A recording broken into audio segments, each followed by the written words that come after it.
পবিত্র কাবা শরীফে নতুন গিলাফ লাগানো হয়েছে। শনিবার পুরনো গিলাফটি সরিয়ে সম্পূর্ণ নতুন গিলাফে মোড়ানো হয় আল্লাহর ঘর কাবা। আরবি নতুন বছর 1446 হিজরির প্রথম প্রহরে পবিত্র কাবার এই গিলাফ পরিবর্তন করা হয়। হিজরি নববর্ষকে স্মরণীয় করতে গত বছর থেকে এই উদ্যোগ নিয়েছে সৌদি কর্তৃপক্ষ।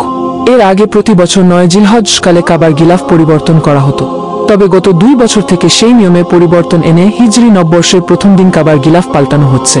সৌদি সংবাদ মাধ্যম এএসপি এর খবরে বলা হয়েছে, কাবার গিলাফ পরিবর্তনের কাজ 169 জন দক্ষ প্রযুক্তিবিদ ও কারিগরের মাধ্যমে সম্পন্ন হয়ে থাকে।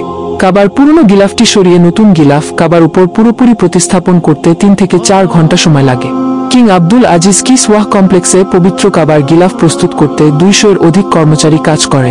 এই কর্মচারীরা গিলাফ তৈরির বিভিন্ন কাজে অংশ নিয়ে থাকে। এ কাজে পৃথিবীর সবথেকে বড় সেলাই মেশিন ব্যবহার করা হয়, যা 16 মিটার লম্বা। এটি কম্পিউটার সিস্টেমের মাধ্যমে পরিচালিত হয়।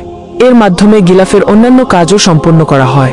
আল আরাবিয়ার প্রতিবেদনে বলা হয়েছে, সিল দিয়ে তৈরি গিলাফের কালো অংশ সোনার তারে পবিত্র কুরআন শরীফের আয়াত ফুটিয়ে তোলা হয়েছে। এই গিলাফের পারিভাষিক নাম কিসওয়াহ।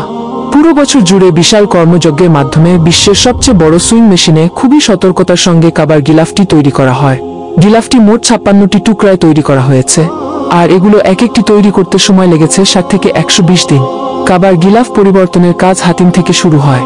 কাবার আবরণ প্রস্তুত করতে 1000 কেজি কাঁচা রেশম ব্যবহার করা হয়, যাতে কমপ্লেক্সের ভেতরে কালো রং করা হয়। কাপড়টি সম্পূর্ণরূপে প্রস্তুত করতে কমপ্লেক্সের ভেতর অত্যাধুনিক মেশিন রয়েছে। এখানে অন্যান্য মেশিনগুলোতে কুরআনের আয়াত এবং দোয়ার এমব্রয়ডারির কাজ করা হয়।